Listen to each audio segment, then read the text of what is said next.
Discord over a golf course dating back over a decade means there is little love lost between Donald Trump and the pro-independence government in Scotland, where he will be teeing off over the weekend during his visit to Britain.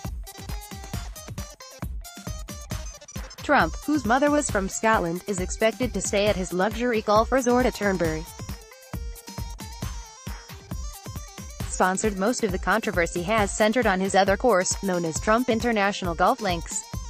In the run-up to his first visit as U.S. President, Scotland's First Minister Nicola Sturgeon has been celebrating the construction of a wind farm that the billionaire tycoon tried to stop because it spoiled the view from his resort.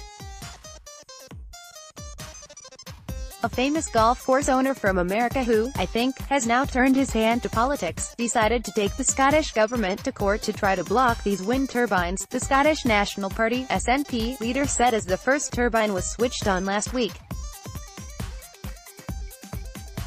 The Scottish government beat that American golf course owner in court, and these amazing wind turbines generated their first electricity, she said.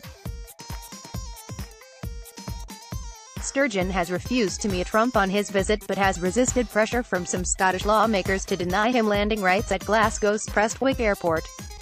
He will be greeted by Scottish Secretary David Mundell, from the British government, when he arrives north of the border on Friday. Fierce opposition. For someone who claims extraordinary negotiation skills, Trump's forays into Scottish tourism in politics over the years have had mixed results. He bought 1,400 acres, 567 hectares, of land near Aberdeen in 2006 and promised to build the world's best golf course. AFP file. Derek Blair's Aberdeen golf course was met by fierce opposition from conservationists and neighbouring residents. The proposal was welcomed by former First Minister Jack McConnell, who named Trump a global Scot business ambassador in 2006 shortly before his Labour Party lost power to the SNP. But local councillors rejected the plan amid fierce opposition from conservationists and neighbouring residents. The SNP government overturned the councillors' decision shortly after golf-loving nationalist Alex Salmond took control, kicking off a short and tempestuous bromance with Trump, who called Salmond an amazing man. However, the relationship cooled when Trump's promise to create 6,000 jobs and invest £1 billion failed to materialize, and Trump began interfering with the SNP's flagship plan to make Scotland a renewable energy powerhouse.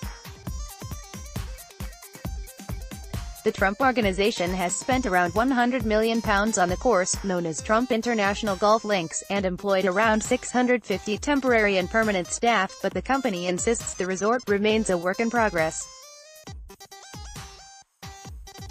I am the evidence. 3 years later, Trump visited the Scottish Parliament to complain about plans to build 11 ugly offshore wind turbines near his newly minted Aberdeenshire resort, insisting the development would do terrible damage to Scottish tourism. Trump declared, "I am the evidence," when Scottish lawmakers asked him to back up his assertion that the wind farm would destroy the financial well-being of Scotland.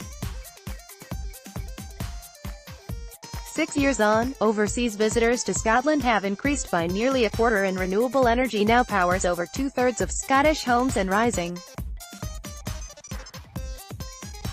AFP file. Chris J. Ratcliffe. Scotland's First Minister Nicola Sturgeon has refused to meet Trump on his visit but has resisted pressure from some Scottish lawmakers to deny him landing rights at Glasgow's Prestwick Airport. Trump threatened to pull all of his investment in Scotland if the wind farm went ahead, but bought another golf course instead. With dramatic timing, Trump came to Scotland to open his second golf resort at Turnberry on June 24, 2016, the day after Britain voted to leave the European Union. Protests are expected across Scotland over the weekend, including at his golf courses as well as at Glasgow's George Square and in the capital, Edinburgh. Demonstrators rallied for Trump's arrival in Britain Thursday, massing at several sites he visited, ahead of a mass protest expected to draw thousands on Friday.